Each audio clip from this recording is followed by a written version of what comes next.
क्यों? ये जैकी निगरानी कर रही थी। कैप्टन शकील ने कहा तो सफदर ने उसके बैग और बैग में मौजूद मशीन पिस्टल और कार्ड के बारे में बता दिया। यूरोप में यह आम बात है। वहाँ खवातीन अपने बैग्स में पिस्टल रखती हैं। जहाँ तक शूटिंग क्लब के कार्ड का ताल्लुक है तो हो सकता है कि वहाँ पिस्टल शूटिंग सीखती हो। कैप्टन शकील ने जवाब देते हुए कहा, हाँ हो सकता है, लेकिन मैंने देखा है कि यूरोप में शूटिंग क्लब सिर्फ आड़ के लिए होते हैं। असल कारोबार जुराइम से मुंसलिक ही होता है। सफदर ने कहा तो सबने इस्बात में सर हिला दिए। अब क्या करना है? यहाँ खड़े होकर बातें ही करनी है या कहीं जाना भी है? खामोश खड़े तनवीर ने उकताए हुए लहजे में कहा, कोई टैक्सी करे फिर आगे बढ़ेंगे। सफदर ने कहा और फिर वो सब टैक्सी स्टैंड की तरफ बढ़ गए। सफदर समेत उसके 4 साथी थे, इसलिए वो सब एक ही टैक्सी में सवार हो गए। सफदर ने ड्राइवर को स्टार क्लब जाने का कह दिया और ड्राइवर ने सर हिलाते हुए टैक्सी आगे बढ़ा दी। ड्राइवर की साथ वाली सीट पर सालिया बैठी हुई थी, जबकि उगबी सीट पर सफदर, कैप्टन शकील और तनवीर बैठे हुए थे, लेकिन काफी फंस कर बैठे थे। फिर थोड़ी देर बाद टैक्सी ने उन्हें स्टार क्लब पहुंचा दिया तो नीचे उतरकर सफदर ने टैक्सी ड्राइवर को किराया अदा किया और फिर मुड़कर स्टार क्लब के कंपाउंड गेट की तरफ चल पड़ा। उसके साथी उसके पीछे थे। स्टार क्लब 4 मंजिला इमारत थी। वहाँ काफी रश था, लोग आ जा रहे थे। और जब वो हॉल में पहुंचे तो हॉल भी तकरीबन भरा हुआ था। कोने में एक मेज पर बैठते ही वेटर पहुंच गया और सफदर ने उसे चाय और बिस्किटों का ऑर्डर दे दिया। मैं जरा काउंटर से मजीद मालूमात हासिल कर लूं, अभी आता हूँ, सफदर ने उठते हुए कहा और सबने इस्बात में सर हिला दिए। सफदर हॉल के कोने में बने हुए काउंटर की तरफ बढ़ गया, जहाँ 4 लड़कियां मौजूद थी जो फोन सुनने आने वाले अफराद को अटेंड करने और इसी तरह के दीगर काम करने में मसरूफ थी। सफदर काउंटर पर पहुंच गया। यस सर, फरमाइए, एक लड़की ने कारोबारी अंदाज में मुस्कुराते हुए कहा। मैनेजर रूथ से मिलना है, मैं डेगार से आया हूँ, मार्शल मेरा नाम है। सफदर ने कहा, आपकी अपॉइंटमेंट तो नहीं है, मैं मालूम करती हूँ, लड़की ने कहा और रिसीवर उठाकर उसने 3-4 नंबर प्रेस कर दिए। सर, काउंटर पर डेगार से मार्शल नामी साहब मौजूद हैं और आपसे मुलाकात चाहते हैं, लड़की ने सामने खड़े सफदर की तरफ देखते हुए कहा। यस सर, यस सर, दूसरी तरफ से जवाब सुनकर लड़की ने कहा और रिसीवर रख दिया। आप अकेले मिलेंगे या कोई और साथी भी है आपका? लड़की ने मेज की दराज से एक कार्ड निकालकर काउंटर पर रखते हुए सफदर से पूछा। मैं अकेला ही मिल लूंगा, वैसे साथी हॉल में तो मौजूद हैं, लेकिन चंद बातें करनी है, अकेले ज्यादा अच्छे अंदाज में हो जाएगी, सफदर ने कहा।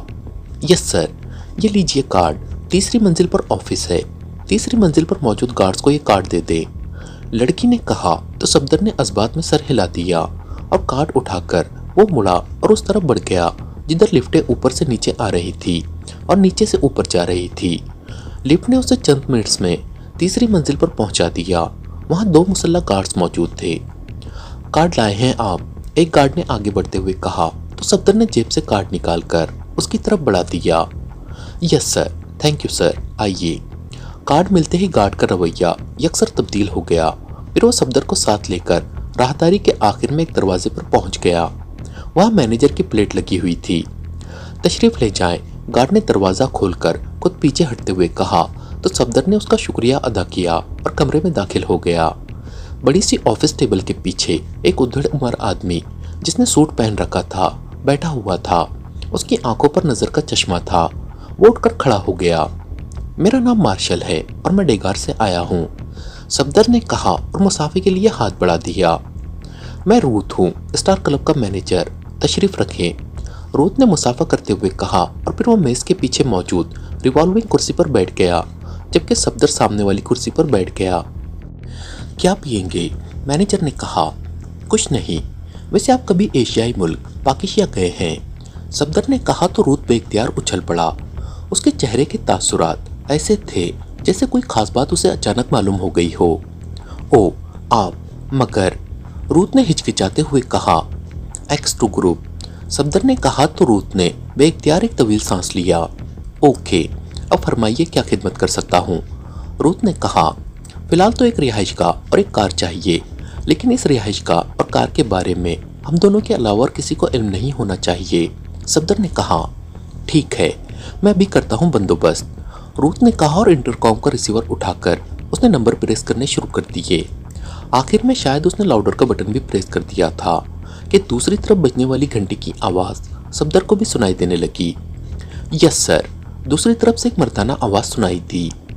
मैल्कम कोठी नंबर 8 में है, उसे वापस बुला लो और फिर मुझे बताओ, मैनेजर रूथ ने कहा और रिसीवर रख दिया। कोई और खिदमत हो तो आप बिला तकल्लुफ बताएं, क्योंकि मेरी हमदर्दियाँ मुकम्मल तौर पर आपके साथ हैं। रूथ ने कहा, आप यहूदी तो नहीं हैं?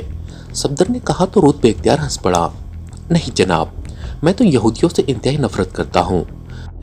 मेरे वालिद को एक यहूदी ने राह चलते हुए इसलिए गोली मार दी थी कि उसने उसे सलाम न किया था। रूथ ने कहा, यहाँ एक लेबॉर्ट्री है, उसके बारे में मालूमात चाहिए। मुस्तहक़ा मालूमात अगर कोई दे सके तो उसे भारी मुआवजा भी दिया जा सकता है। सफदर ने कहा, मैं तो पैदा यहीं हुआ हूँ और बचपन से लेकर अब तक यहीं रह रहा हूँ। मैंने तो पहले कभी भी नहीं सुना कि यहाँ कोई साइंस लेबॉर्ट्री है और न ही मुझे कहीं नज़र आई है। रूथ ने कहा, वो यकीनन अंडरग्राउंड और बेहद खुफिया रखी गई होगी। ये तो तयशुदा बात है कि यहाँ लेबॉर्ट्री है। कहाँ है और किस तरह की है, ये मालूम करना है। सफदर ने कहा, फिर एक ही ऐसा आदमी है जिसे इस बारे में मालूमात हो सकती हैं और वो है एडवर्ड, क्योंकि उसका बिजनेस है पूरी दुनिया की साइंस लेबॉर्ट्रियों को सप्लाई देना। लेकिन वो बेहद लालची आदमी है, इसलिए मुआवजा उसे उसका मुँह मांगा देना पड़ेगा। रूथ ने कहा, मुआवजा भी दे देंगे, लेकिन मालूमात हतमी होनी चाहिए। सफदर ने कहा, वो लालची ज़रूर है, लेकिन जो बात वो कह दे उसे लाजमन पूरा करता है। पैसे के अलावा हर मामले में वो इंतहाई काबिल एतबार है। और हाँ, जिस लेबॉर्ट्री का आप पूछ रहे हैं वो यकीनन यहूदियों की होगी और एडवर्ड भी मेरी तरह यहूदियों से सिर्फ बिजनेस करता है और बस, उससे आगे नहीं जाता। रूथ ने कहा, ठीक है, हम मुआवजा देने के लिए तैयार हैं। सफदर ने कहा तो रूथ ने इस बात में सर हिला दिया। फिर तकरीबन निस्फ घंटे बाद फ़ोन की घंटी बज उठी तो रूथ ने रिसीवर उठा लिया। यस, रूथ ने अपने मखसूस लहजे में कहा और साथ ही लाउडर का बटन प्रेस कर दिया। सर, नंबर 8 से मैल्कम वापस आ गया है, दूसरी तरफ से आवाज़ सुनाई दी। ठीक है, उसे कहो कि वो आराम करे, उसे जल्दी किसी दूसरी जगह एडजस्ट कर देंगे। रूथ ने कहा, यस सर, दूसरी तरफ से कहा गया। चाबियाँ उससे लेकर मेरे ऑफिस में भिजवा दो। रूथ ने कहा और रिसीवर रख दिया। इस रिहाइशगाह के बारे में आपके क्लब के कितने अफराद जानते हैं? सफदर ने पूछा। जो जानता था उसे मैंने वापस बुला लिया है। वैसे मैं सयाहों को रिहाइशगाह फराहम करने का बाकायदा कारोबार करता हूँ, इसलिए आप बेफिक्र रहें, हमारी तरफ से कोई लीकेज नहीं होगी। रूथ ने कहा और फिर थोड़ी देर बाद दरवाज़ा खुला और एक नौजवान अंदर दाखिल हुआ। उसने रूथ को सलाम किया और हाथ में पकड़ा हुआ की रिंग रूथ के सामने रख दिया, फिर सलाम करके वापस चला गया। की रिंग के साथ पते की छोटी सी प्लेट भी मौजूद थी। रूथ ने एक नज़र उसे देखा और फिर की रिंग सफदर की तरफ बढ़ा दिया। हेवन कॉलोनी, कोठी नंबर 8। सफदर ने प्लेट पर लिखे हुए अल्फाज पढ़ते हुए दोहराए। यस सर, आपको वहाँ कोई तकलीफ ना होगी। कार की चाबियाँ कार के अंदर ही रखी जाती हैं, वहीं होगी। रूथ ने कहा, रिहाइशगाह और कार का मुआवजा क्या है? सफदर ने पूछा। आप कितने दिन रुकेंगे यहाँ? रूथ ने पूछा।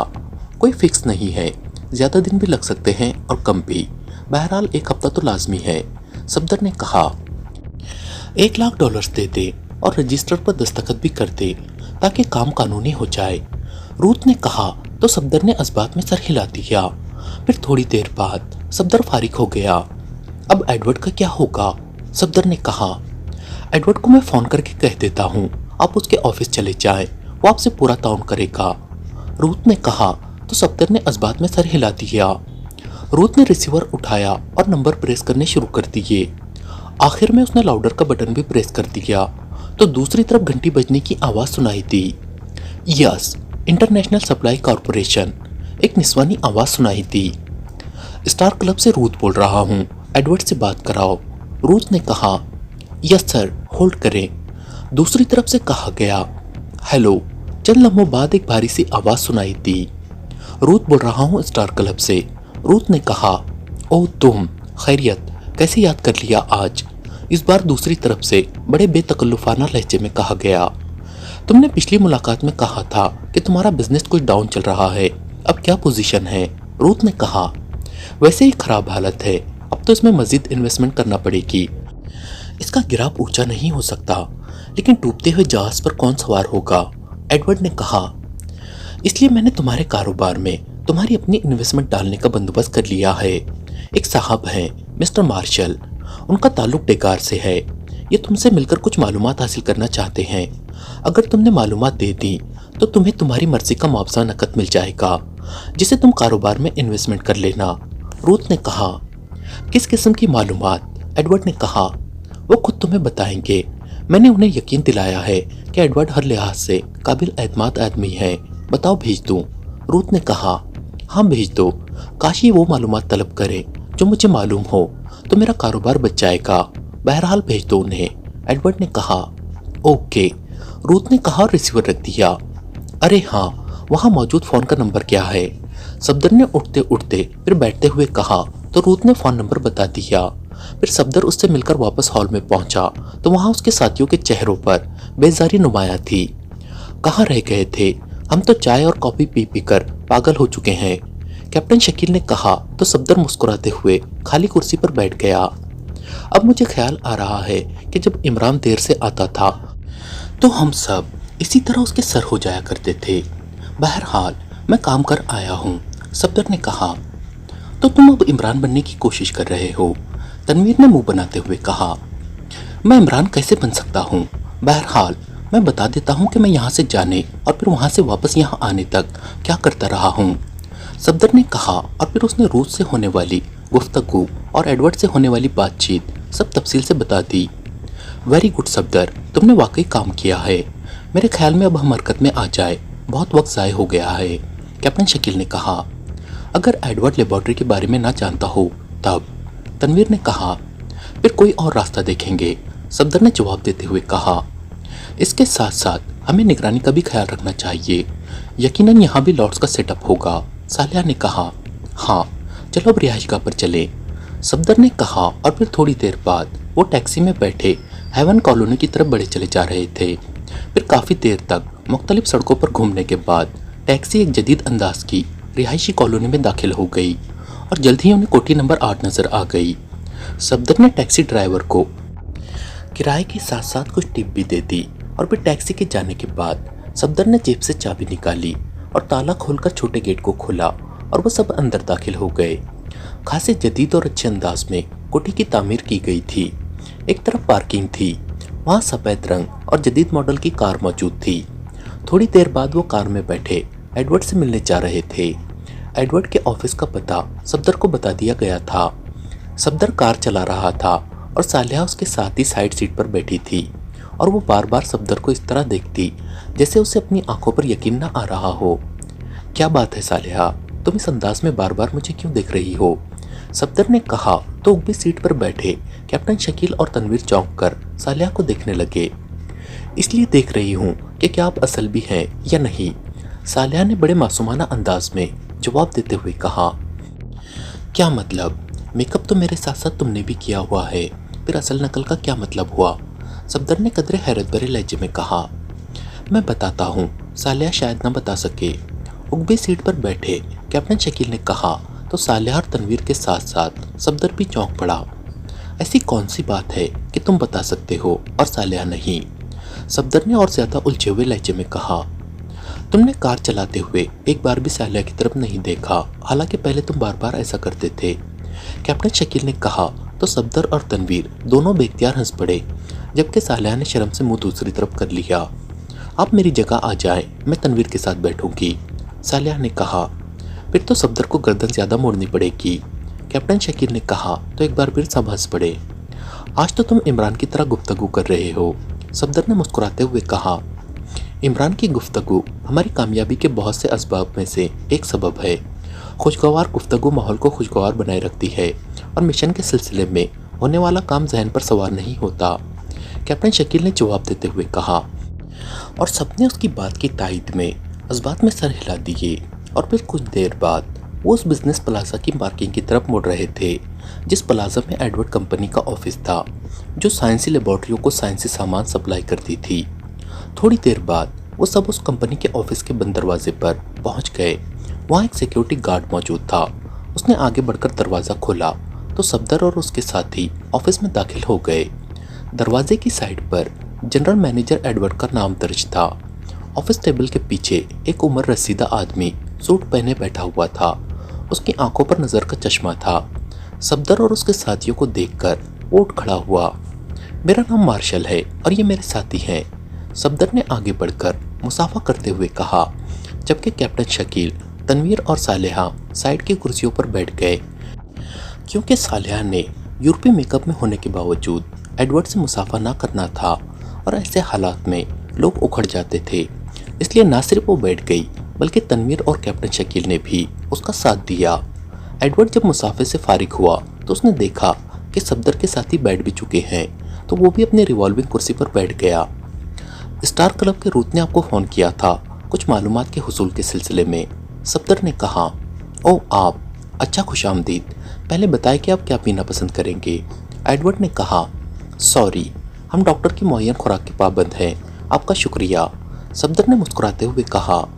ओके, अब फरमाएं कि आपको कैसी मालूमात चाहिए, एडवर्ड ने आगे की तरफ झुकते हुए कहा। यहाँ कासान में खुफिया लेबॉर्ट्री है यहूदियों की, इस बारे में मालूमात चाहिए, सफदर ने कहा। तो एडवर्ड बेख्तियार चौंक पड़ा। आपको किसने बताया है कि यहाँ कोई लेबॉर्ट्री है इस जजीरे कासान में, एडवर्ड ने कहा। इस बारे में हम कन्फर्म हैं, हम मुंह मांगा मुआवजा भी देंगे, लेकिन मालूमात हतमी होनी चाहिए, कोई धोखा नाकाबिल बर्दाश्त होगा, सफदर ने कहा। I am sorry mister Marshall, मैं इस बारे में मुंह नहीं खोल सकता। मुझे यहाँ काम करने की इजाज़त भी इस बुनियाद पर मिली है कि मैं लेबॉर्ट्री के बारे में किसी को कोई इत्तला ना दूंगा, और मेरे अलावा आम पब्लिक में से किसी को ये मालूम नहीं है कि यहाँ कोई लेबॉर्ट्री है। आई एम सॉरी, एडवर्ड ने कहा। ओके, हम 10 लाख डॉलर्स किसी और को दे देते हैं, आपकी तरह बहुत से लोग जानते हैं, हम डेगार से आए हैं, हमें मालूम है, सफदर ने कहा और इसके साथ ही वो उठ खड़ा हुआ। अरे अरे बैठे, अभी तो बातचीत का आगाज हुआ है, एडवर्ड ने कदरे परेशान होते हुए कहा। आपने खुद ही कहा है कि आप नहीं बता सकते, सफदर ने वापस कुर्सी पर बैठते हुए कहा। अच्छा, आपको किस तरह की मालूमात चाहिए, यही कि लेबॉर्ट्री के अंदर किस किस फार्मूले पर काम हो रहा है या कुछ और, एडवर्ड ने कहा। हमें इस लेबॉर्ट्री का दुरुस्त महल वकू, इसमें दाखिल होने के खुफिया रास्ते और अंदरूनी सेटअप के बारे में मालूमात चाहिए, सफदर ने कहा। तो एडवर्ड ने एक तवील सांस लिया। मैं बता देता हूँ, लेकिन आपको इसके लिए कम से कम 50 लाख डॉलर्स देने होंगे, एडवर्ड ने कहा। सॉरी जनाब, आपसे हमारा सौदा नहीं हो सकता, मैं आखिरी बात करता हूँ कि आपको 15 लाख डॉलर्स मिलेंगे और बस, सफदर ने कहा। चले 20 लाख डॉलर्स पर डन करें, आप भी खुश और मैं भी खुश, एडवर्ड ने कहा। तो सफदर ने मुस्कुराते हुए डन कह दिया। दे मुझे, फिर आगे बात होगी, एडवर्ड ने मसरत भरे लहजे में कहा। तो सफदर ने जेब से चेकबुक निकाली। ये रकम कब मिलेगी, नकद रकम मिलती तो ज़्यादा अच्छी बात थी, एडवर्ड ने कहा। ये गारंटेड चेक है, सफदर ने चेक पर दस्तखत करते हुए कहा, और एक चेक को चेकबुक से अलहदा करके उसने उस पर तारीख और रकम लिखकर चेक एडवर्ड की तरफ बढ़ा दिया। एडवर्ड ने चेक लेकर उसे गौर से देखा और फिर उसके चेहरे पर मसरत और कामयाबी के तासुरात उभर आए। ओके, अब मैं बताता हूँ, एडवर्ड ने कहा और चेक को दराज में रख लिया। ये लेबॉर्ट्री न सिर्फ इंतहाई खुफिया है, बल्कि इसे साइंसी लिहाज से भी नाकाबिल तस्कीर बना दिया गया है। ये लेबॉर्ट्री मुकम्मल तौर पर ज़ेर ज़मीन बनाई गई है और जजीरे पर इसके ऊपर, बल्कि यूँ कहा जाए कि पूरी लेबॉर्ट्री के ऊपर एक होटल बना हुआ है जिसका नाम है रोज़मेरी होटल। ये होटल सयाहों का पसंदीदा होटल है, जहाँ कमरे मिलना भी बाज़ औकात मसला बन जाता है, एडवर्ड ने जवाब देते हुए कहा। ठीक है, अब उसके खुफिया रास्ते बता दे, सफदर ने कहा। खुफिया रास्तों के बारे में तो मुझे मालूम नहीं, अलबत्ता उसका मेन गेट जजीरे पर रोज़मेरी होटल की बाएं साइड पर एक लाइव स्टॉक फार्म है, वहाँ से जाता है, जिसे अंदर से ही खोला जा सकता है। वैसे वहाँ कंप्यूटर नस्ब है, जिसकी वजह से सिर्फ उस आदमी को अंदर जाने की इजाज़त मिलती है जिसके स्पेशल कोएफ इस कंप्यूटर में पहले से फीड होते हैं, एडवर्ड ने कहा। आप कितनी बार इस रास्ते से गुजरे हैं, सफदर ने पूछा। 40-50 बार तो गया हूँगा, सप्लाई देने और मज़ीद ऑर्डर लेने के लिए मुझे वहाँ जाकर लेबॉर्ट्री इंचार्ज सोबर्स के ऑफिस में जाना पड़ता है। पहली बार मेरे जिस्मानी कोएफ इस कंप्यूटर में फीड किए गए, फिर मुझे अंदर जाने की इजाज़त मिली, एडवर्ड ने जवाब देते हुए कहा। हर लेबॉर्ट्री के खुफिया रास्ते भी बनाए जाते हैं, इसके अलावा पानी के मुसलसल हुसूल और गटर लाइन भी ज़रूर होती है। इस तरह लेबॉर्ट्री में ताज़ा हवा का हुसूल और इस्तेमाल शुदा हवा के अखराज के लिए भी रास्ते बनाए जाते हैं। इस बारे में बताएं, सफदर ने कहा। कमाल है, इस अंदाज से तो मैंने आज तक सोचा ही नहीं है, इसलिए मुझे तो मालूम नहीं है, एडवर्ड ने जवाब देते हुए कहा। ये लेबॉर्ट्री कब बनाई गई थी? सफदर ने पूछा। 20 साल से तो मैं सप्लाई दे रहा हूँ, पहले का इल्म नहीं है, एडवर्ड ने जवाब देते हुए कहा। रोजमेरी होटल का मालिक और जनरल मैनेजर कौन है? सफदर ने पूछा। मुझे मालूम तो नहीं, लेकिन मेरा एक दोस्त वहाँ सामान सप्लाई करता है। अगर आप कहें तो मैं उसे फ़ोन करके मालूम कर सकता हूँ, एडवर्ड ने कहा। कोई ऐसी टिप दो कि हम इस सिलसिले में मुकम्मल मालूमात हासिल कर सके, खुसूसन जिन रास्तों की मैंने बात की है, सफदर ने कहा। तो एडवर्ड कुछ देर आंखें बंद करके बैठा रहा, फिर यकलक चौंक पड़ा और उसने आंखें खोल दी। हाँ, वो वाकई जिंदा है, उससे मालूम किया जा सकता है, एडवर्ड ने आंखें खोलते हुए बड़बड़ा कर कहा। किससे? सफदर ने कहा। मुझे याद आ गया है कि उस लेबॉर्ट्री का नक्शा बनाने वाला इंजीनियर विल्सन अभी जिंदा है और गोस की काफ़ी उम्र है, लेकिन वो ज़हनी तौर पर अभी ताकतवर है। उससे खुफिया रास्तों के बारे में मालूमात मिल सकती हैं, एडवर्ड ने कहा। तो सफदर और उसके साथियों के चेहरों पर यकलक चमक आ गई। कहाँ रहता है वो? सफदर ने पूछा। क्लार्क रोड पर उसकी रिहाइश है, एडवर्ड ने कहा और रिसीवर उठाकर उसने नंबर प्रेस करने शुरू कर दिए। आखिर में उसने लाउडर का बटन भी प्रेस कर दिया। दूसरी तरफ से बजने वाली घंटी की आवाज़ सुनाई देने लगी थी। यस, विल्सन हाउस, एक मर्दाना आवाज़ सुनाई दी। एडवर्ड बोल रहा हूँ और विल्सन से बात करना चाहता हूँ, एडवर्ड ने कहा। मैं विल्सन बोल रहा हूँ, लेकिन आप कौन एडवर्ड हैं? मेरे वाकिफकारों में तो कोई एडवर्ड नामी आदमी नहीं है, दूसरी तरफ से कहा गया।